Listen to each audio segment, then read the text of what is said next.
তো বেয়াস আজকে একটা আপনাদের সামনে সেই ভাইরাল সুদেব কাকা একটি আপনাদের গান শোনাবে। কোন ঝাক ঝাক সাতার জাত কুলমান তাতে ক্ষতি নাই রে হে আরে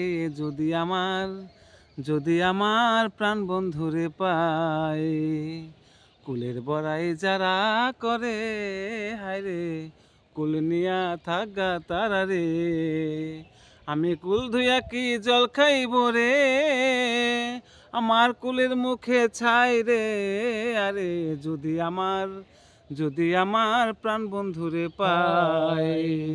আজ মরলে কালে 2 দিন হবে হায় রে কুল কি কারো সঙ্গে যাবে রে আমি কুল ধুইয়া কি জল খাইব রে আমার কুলের মুখে ছাই রে আরে যদি আমার প্রাণ বন্ধুরে পায়।